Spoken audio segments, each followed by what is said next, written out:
ఈ రేవంత్ నేను ఎందుకు ముఖ్యమంత్రి చేసారా కేసీఆర్ని ఒడగొట్టాలని నిర్ణయం చేసుకుని తెలంగాణ సమాజం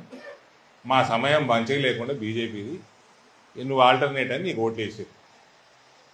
తొండలు దొరకొడతాయి ఓట్లు వేసేది ఏమో అంటే తొండలు దొరకొడతా అంటారు తొండలు ఎందుకు దొరకొట్టుడు నువ్వు గిత్తే ఉంటావు నువ్వే జొరు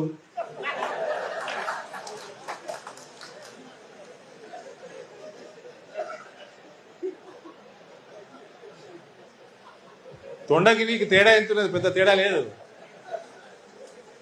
నువ్వే జొర్రు నువ్వు ఆన్లాగులకు ఇన్లాగులకు సొర్ర నీకు ముఖ్యమంత్రిని చేయలే నిన్ను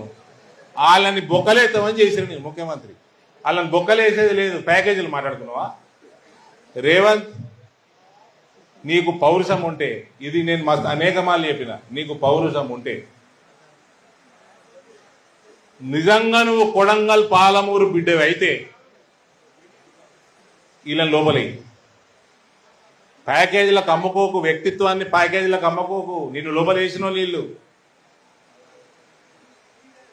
నువ్వు చేసిన సంచులు మోసిన దానికి వేసిండ్రు పనికి మాల కేసులు పెట్టి కూడా వేసిరు నేను ఇప్పుడు కూడా నీ పౌరసం చచ్చిపోతేటనే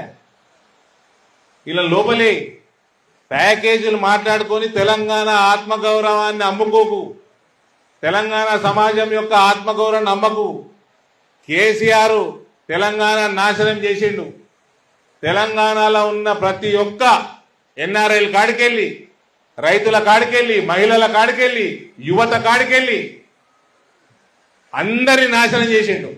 అట్లాంటోని నువ్వు ఇచ్చిపెట్టినవా అటువంటి కుటుంబాన్ని నువ్వు ఇచ్చిపెట్టినవా తెలంగాణ సమాజం నిన్ను కూడా ఇచ్చిపెట్టదు ఈ మాట్లాడుతుండు కేసీఆర్ మాట్లాడుకుంటా నోటిఫికేషన్లు ఇస్తలేడు అన్నాడు ఇది ఇచ్చిండు నోటిఫికేషన్ 10 ఏళ్ళలో ఎన్నడు ఇచ్చిండు కేసీఆర్ నోటిఫికేషన్